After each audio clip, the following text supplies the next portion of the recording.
So the word respirator was used at this hospital in the ER room. We'll probably put you on a respirator. Now, I have worked with hospitals in the UK, and because of my job visiting patients who've been really ill, and I've seen lots of people that have been on respirators, and I'm not trying to scare anybody because this just scares me, and not many of them survived. So I thought, bugger that, I am not going on a respirator, even though I need oxygen in my lungs. I'm not going to go on a respirator. Now, my oxygen level was 93, and if it had dropped below 90, that's when they were going to stick me on a respirator. So I then thought to myself, even though I wasn't well, you know, this is the night after Sally really thought I was going to pass away. I thought to myself, I have got to do something with my lungs. And I started doing lung exercises. Didn't even tell Sally, I just started doing them. You needed to do deep breathing. I didn't know what else you were going to do, but I said you needed to try and get some oxygen into your lungs. So many, many years ago, I used to practice a therapy called EFT, Emotional Freedom Technique. Emotional Freedom, Google it, Emotional Freedom Technique, and put in the search Gary Craig, C-R-A-I-G, Gary Craig. He's got a wonderful 5-minute video that explains how it works. And one of the exercises I used to do with EFT was expand my lungs. So this is what I started to do. And within 48 hours, my oxygen level increased from 93 to 99. Okay? No respirator required. From that moment on, my general health started to improve at quite a rapid rate. Now, every day they keep an eye on us, 4 lots of tests a day. There's been more blood tests, x-ray and so on, but every day we get blood pressure, temperature, my blood sugar level, they listen to the oxygen level, and they listen all over the lungs, you know, with a stethoscope. And my stethoscope for days, I'm not exaggerating, it's probably the best part of a week, all clear. They can't hear anything. In the early days, they were hearing crackling. Now there's nothing, it's all clear. All of our test results are really good. Really, I don't want to use the word positive, but really, really good results. I don't want to use positive because this is the nasal test that goes up the nose, down the throat, that checks for the virus, and you either have a positive or a negative result. And I'm getting positive results. I've had one negative, but at the moment I'm still on positive, and I need that to become a series of negatives before we're released out of the hospital. So that's the first thing to look out for: a cough, a fever, a throat. Now, we didn't have the throat, but we got 2 of the 3, and we definitely had the coronavirus because, God, I've still got part of it in me, just the remnants of it. I think some people get a headache as well. We didn't get that. Some have had a headache. Yeah, we were asked that question a lot. Have you got a headache? No, we've had no headache. So that's where we are at right now. We're being tested every single day regularly. We're being given the food that meets our medical needs for our body. Not necessarily what we like. But It's not what we're used to in the Western culture, but I've got quite used now to much of the Japanese food. We don't have a knife and fork, we have chopsticks. And that's one of the bonuses of being here. I've got really, really good with chopsticks. So I'm looking forward back home, going into a Chinese restaurant and eating with the chopsticks. Quite looking forward to that. So that was a bonus. So with hindsight, yeah, we were in denial without any doubt, or I was. Total denial. Do you know, I am breaking the bed that we are in. David, It's terrible. Bits keep falling. Just take all the stuff there, Sal. Just show them what's come off the bed. The bed isn't long enough for an English body. You're moving your I know. around all the time. This bed is not long enough for an average Englishman. Can you see all this? The bottom of the bed. This is the bottom of the bed where my feet rest again, and you can't get it back in. It's broken, and something else just fell off then, you see. But anyway, there we are. So with hindsight, I was in denial. Cough, fever, and throat, although I didn't have a throat. If you get those symptoms, don't hesitate. Contact your medical provider and ask for their advice. Simple as that. Don't turn up at your doctor's surgery because they will not welcome you. Yeah, so in the UK, you dial, I think it's 911. No, 111. 111. They've got a lot of drive-ins now where you drive in, you don't get out of the car, and they'll give you the test literally through the window. And if you test positive, you're told to go back at home. Well, you wouldn't get the result that quickly. You'd be told to go back home, wait for the call. If you're positive, you self-quarantine for 14 days. Now, we have been in hospital almost 3 weeks, 1 day short of 3 weeks. So the question that I would be asking the world is 14 days quarantine sufficient? I'm still showing positive after 3 weeks in hospital. And we'd had it for probably 6 days before we came to hospital. Okay, so is 14 days sufficient? I think that really is about it, isn't it? Well, the odds are we're not contagious, by the way. I've just got remnants of the virus.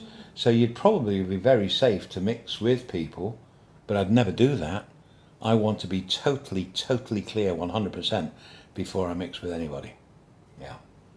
I was reading this morning one of the Australians, having done 5 weeks in quarantine, she's still been told that when she goes home she'll have to do a further 2 weeks. Yeah. And I think that's sensible. Mind you, she does work in the care profession. Yeah. So she would be mixing with vulnerable people, but that means that in the end she would have done 7 weeks quarantine from when she first went into hospital. Yeah. So if we were back in the UK and this was happening to us, we would do things a little bit differently.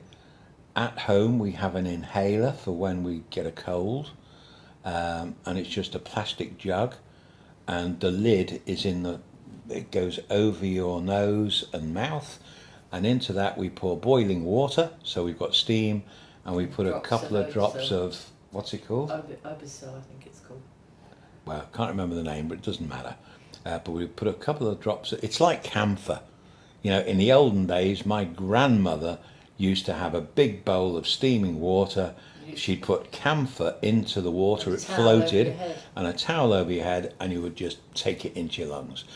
That is the principle that we have with this. So we would have been using this back in the UK to kill any viruses, anything that's going on in the lungs. I'd have still been doing lung exercises to expand the lung, to get as much oxygen in as we could, and we would definitely be dosing up on vitamins. So we've got vitamins. We have got vitamins here. Yeah. That somebody got for us. I think it was Princess Cruises got us vitamin C. We've got 3 or 4 packets. But it's vitamin D that I think we really need. Well, D, we need the sunshine. Yeah. That's basically what that is what we need. Because although it's a sunny day today, yesterday it was pouring with rain the entire day. It's sunny, but it doesn't come into the room. Well, it does at about 4 o'clock, and it just hits the far wall. Just before the sun goes down. But it doesn't warm the room or radiate the light into the room. But we can see it. We can see it. Which is a lot better. And it's lovely. You know, we've got a lovely tree out here, and yeah, blue sky today. And Friday, the orange blossom comes out in Japan. Sad that all the events have been cancelled. So visitors will still be able to see the orange blossom, but not orange blossom, cherry blossom. Cherry blossom. Oh God, my mind. Cherry blossom. They'll be able to see the cherry blossom. Where did we have orange blossom? Florida. Yeah, they'll be able to see the cherry blossom, but the events in all the parks, every event has been cancelled. So there you go. That is our story on what we experienced. I'm not going to say that it's going to be the same experience for everybody all over the world. This is our experience and how the hospital have dealt with it. I think the biggest issue is if you get pneumonia, it needs to be determined whether it is viral pneumonia or bacterial pneumonia as soon as possible. And it's only the hospital that's going to determine that. And if it's bacterial, you'll be on antibiotics. If it's viral, they wait and let it work its way out. Now, my latest x-rays have shown I am totally clear of the pneumonia. The virus isn't showing on the x-rays. It's remnants, they say, that are in the nostrils or in the back of the throat. So what I've done today, because I'm having another test this morning, so what I do, can you pass me the chopstick? What I do, you might think this is going over the top, but if I've got remnants of it in my nostril, chopsticks come in very good. So I blow my nose, and I never have anything when I blow my nose, nothing comes down ever, always have a dry nose. And I get a clean tissue, this one I've just used to do this exercise, and now I've got clean end to the chopstick. I dip that in warm water and that goes up each nostril, change it for another piece of clean tissue to do the other nostril, and that's what I did for the test 48 hours ago, and the bloody thing came back positive, so I'm not convinced it works. But I'm doing everything I can. If we had salt in the room, I would be gargling with salt. But all I'm doing is gargling with water, which I can't see is going to help a great deal. No, the other thing is, I mean, you could sniff the water up so it goes round and comes out through your mouth. No, thank you. But I've tried doing that at some stage, not this time, and it's horrible. I don't like it. It's like drowning in a cup. So look, the whole purpose of this video was to show you what our symptoms were, or to tell you what our symptoms were, how we've coped with it, and the experience that we've had whilst enjoying our friend the coronavirus. People have been asking me, what strain is it? There are 2 strains apparently. I don't know, and quite honestly, I don't really care, because I am not going to go up to people in the street walking towards me and saying, which strain have you got? Because I might be infected. You know, so I am, what we now have to do is be more cautious than we've ever been in the whole of our lives. The elderly, of which we are in that bracket, are the most at risk. You know, and very young. And the very young people are also at risk. People with asthma and so, other health if you've got underlying health conditions, you know, we're in a higher risk bracket. So our, not fear, but our major concern is when we finally leave this hospital and we go out there in the big wide world, and the first big place that we're going to be going, most likely, is the airport. And we're going to be seeing people in masks. There may be some sneezing, some coughing, whatever. There'll certainly be no handshaking from us anywhere. You know, that is totally out. Done now. There's going to be a lot of hot hand washing, whether we need to wash them or not. It's going to happen. We've now got that as a regular habit. But the danger for us is, if we come into contact with somebody that was to sneeze straight into our face, it's unlikely, but we're not going to wear the masks that anything could come in at the sides. It's a tight-fitting mask that we've got for when we leave here.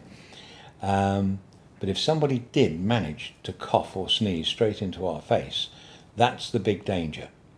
We won't be reinfected with this same virus that we've got. But we will be open to receive anything else. And we'll be open to colds, flu. More to more colds and flu. Yeah. But we did both have, at home, not just before Christmas, we both had a flu. Yeah, good point. A flu shot, and we both have had, in the last 2 years, we've had a pneumonia shot. Yeah. And I firmly believe that that has made a difference to how we've coped with it.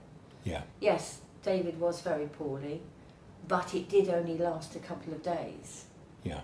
And as everybody will say to you that's had the coronavirus, you generally feel really good. Yeah. You know, you don't realise that you've got it. And the only time now, looking back, reflecting on all of this, it's when we left the ship to come to the first hospital. That was when I was at my worst. Yeah. And I didn't realise it until I experienced that breathlessness. And God, that was frightening. Well, that was frightening. We had 3 people escorting us down to the ambulance. Yeah. And he had to keep stopping and saying, I can't walk this fast, I can't keep up this pace. I have to keep saying, slow really down, I can't keep gasping for breath. It was, I've never experienced anything like that in my life. That's when I realised something's wrong. And yeah, so there you go. I hope you found it helpful. If you feel you've contracted this disease, contact your medical provider. By phone, contact them, explain your symptoms, how you're feeling, and then take all the precautions you can. Regular hand washing. Don't shake people's hands. The antibacterial gel is good, but it's not as good as the hand washing. Soap and water is the best thing you can do. It's the best thing of the lot. I know you can't take soap and water out with you when you go out, so hand sanitizer is an extra. But soap and water is much, much better than hand sanitizer. And exercise your lungs. If pneumonia should happen to get in and it's viral, exercise those lungs, expand them, get as much oxygen in as you can. That was my mega turning point, absolutely. And it's Gary Craig, Emotional Freedom Technique. Emotional Freedom Technique, Gary Craig, and you'll learn all about it, and it's totally free. And it's something you can teach yourself. It's brilliant. I think the other thing is, if you happen to live in a country where it's warmer, get yourself out in the sunshine. Yeah, the virus can't exist in heat. Sit in your backyard and sit in the sun. Find yourself a spot out of the wind and just enjoy the sunshine, because that will help you. It does help get rid of the virus, and it makes for your own well-being as well. So don't be scared. You know, a lot of people of our age, and maybe younger, maybe slightly older, what we are hearing is that you're scared, you're terrified. Don't let this beat you, all right? We can beat this, providing we deal with it in a timely manner and we really take all those precautions afterwards. Don't be scared.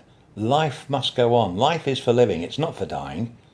You know, we live every day, we die once. We don't want to die that once too soon, do we? Prematurely. So life is for living. Don't let it take control of you. You take control of this virus.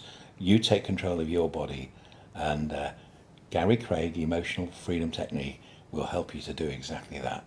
Okay, we've said enough. That's it. Get on now with your lives. Really enjoy it. Have a great day wherever you are in this world. Have a wonderful day. Bye for now.